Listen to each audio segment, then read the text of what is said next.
today you join me here with the DS7 in Rivoli trim. Now this is a plug-in hybrid E10s model 360 in Pearl and Nella Black. Now in this video I'm going to give you a walk around tour of the car, check out the interior and exterior, so stay tuned for this video. So you join me starting off with the front of this DS. Now the first thing I want to mention is the badge. Now the colours on this badge are kind of a nod to the Formula E team that DS have. That's why you're going to see the red, white, and the kind of champagne colour there. Now, DS are kind of synonymous with this diamond print in other models, and the DS7 is no different. So, from the chevron badges being almost this diamond shape of 1, 2, 3 diamonds, we've also got diamond print all through this large grille, and we even have DS wings below the headlights, which you might not notice at first, but once you notice, you will know that is the DS wing. Now, being the facelift model, we do have the new daytime running lights in here with this kind of pattern going across, some more chrome strips, and then a little bit of silver down here with your adaptive cruise control and your parking sensors up front as well. So this model is the 1.6 petrol with the 14.2 kilowatt hour battery, producing about 360 brake horsepower. Now, being a plug-in hybrid, you're going to get about 40 grams per kilometre of CO2. And underneath the bonnet, we do have some sound deadening material and gas struts, which is nice to see on a car costing over £50,000. So this car is riding on 21-inch Brooklyn diamond cut wheels. I think they've got a nice design to them. We can see we've got even DS performance brakes up front, a little bit of grey cladding around the side to signify this as an SUV. So the DS, I've given the DS7 some kind of chrome strips and making it a little bit more of a classy appearance. We've got chrome in the roof bars around the windows and on the doors there. And even the door handles, I've got keyless entry and keyless go. We've got the little indentations there to signify this car is a keyless model. Fairly large back doors, as you can see, and looking clean today. The black paint is sparkling. So in the back of the DS7, the first thing that catches my eye are these tail lights. They've got this kind of diamond pattern in them, and we've also got these pulsating indicators. Now, the facelift, we've also got the DS automobiles in the back with the DS logo. Overall, it's giving you kind of a sleek upmarket appearance. And for 2025, which is quite nice, we've got real exhaust tips. We've got dual exhausts on the car with sitting inside the tips here, which is really neat to see. And again, we've got that nod to the Performance E here with the Formula E race team colours on this little badge. And on the side panel here, we've also got the DS logo onto the side of the rear lights. We'll open up this tailgate. It's not powered, but lift it up. We've got 555 litres of boot space. And if you fold the seats down, you've got 1,752 litres of boot space. We do have seats that fold 60-40. Again, like we've seen in other Citroen and Peugeot models, pull these levers and they fold down like so. And we do have a floor that can be adjusted in height. As you can see, not too much storage under there, but you can lift this to slide that there. So you've got a flat floor if you want, or you can have it in today's configuration with that lower to maximise volume. When you first get into the DS7, push the start, stop, and you're going to see the BRM timepiece rotate into action. And we do have the Clou de Paris print through the centre here, as well as other parts of the cabin. You're going to notice that we've got quilted material across the dash, across the doors, and that matches the seats, because this is the Rivoli trim, so this is a unique design pattern in Napa leather for this model. As you can see, it's black with the kind of white stitching. They're quite soft and supple, you know, and it's quite comfortable as well. And they've got really big squidgy headrests, which are quite nice to see. So in the centre here, we do have this 12-inch touchscreen. Now, crucially, this car does have heated seats as well as massaging seats. So you're able to choose from various modes, which is really fantastic. As you can see, we can go through like wave, snake, whatever it may be. And when you push any of the buttons on the screen, it's got a little diamond pattern to make it look more like DS, which is quite nice. That pattern is continued on the hard key plastics below.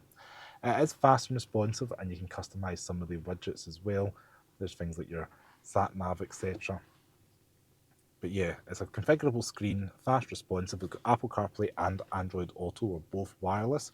And then we can see we've got more of that diamond pattern on the knurling there to allow you to turn the volume up and down as well.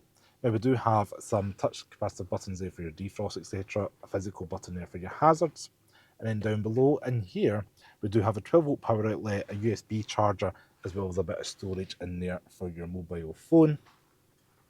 That included pattern that we've seen up above is continued in the centre console here around the drive mode and the window switches, because we've got the window switches each side of the gear selector, park and brake up here, and then your drive mode up on the top left, which you're able to push in between 4x4, sport, hybrid, and comfort mode, and then all the way down for electric if you've got enough juice in the battery pack.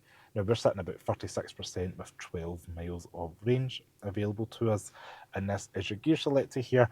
It kind of reminds me of something maybe getting an aircraft, just the way it's kind of curved round and that. So all the way down for drive, and then all the way forward for reverse, and the camera pops up, and you can choose between your two camera angles. Separate button P for park. So we do have two cup holders here with little clips in there to allow different cans of juice and sizes. Split opening hinged centre armrest, and it does have a light inside. It is got a little bit of a rubber mat at the bottom, but it is completely scratchy plastic in there.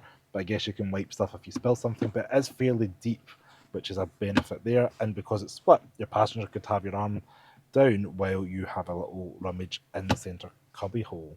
So we do have a digital gauge in front of the driver here. Now if we rotate this little dial here on the left hand side of the steering wheel, we are able to cycle through other options like navigation, for example, and you can see a map. So it depends on what you want while you're driving, you're able to see different things. On the right here, we do have your button for your heated elements for where the wiper blades are. It's not a full heated windscreen.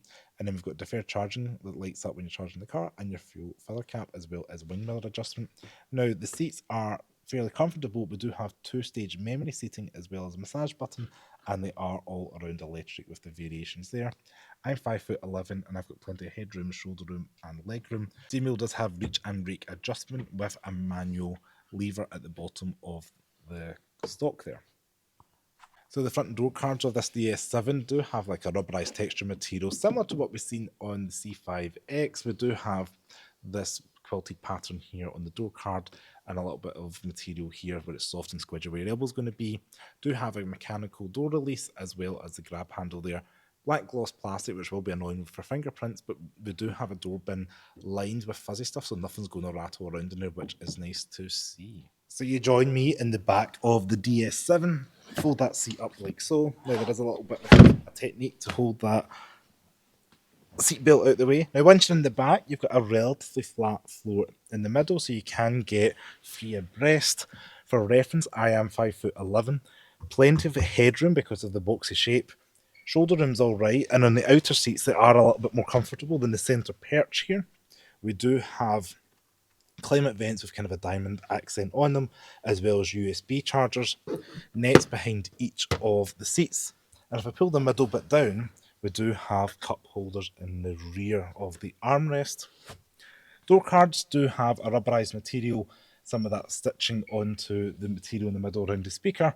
And then we do have the door bins lined in felt that we do not see in the Peugeot and Citroen model, so that signifies the upgraded material choice for the DS7. Also, like the rear window switches, I've kind of got this like silver material and a unique kind of design to them comparison to the stablemates. So I just want to say thank you very much for watching this video on the DS7. If you like this video, please give me a thumbs up. A special thanks to Arnold Clark Citroen of Armadale for loaning me this car today. And make sure to check out my social media channels below. I'll see you next video. Ciao. So due to regulations, this car does have the lights on the tailgate. So when you open up the rear tailgate, they move down to down below. So that's why you'll see the little hazard lighting up there with the lights down below. And as soon as you close the tailgate, it switches back to the top tail lights.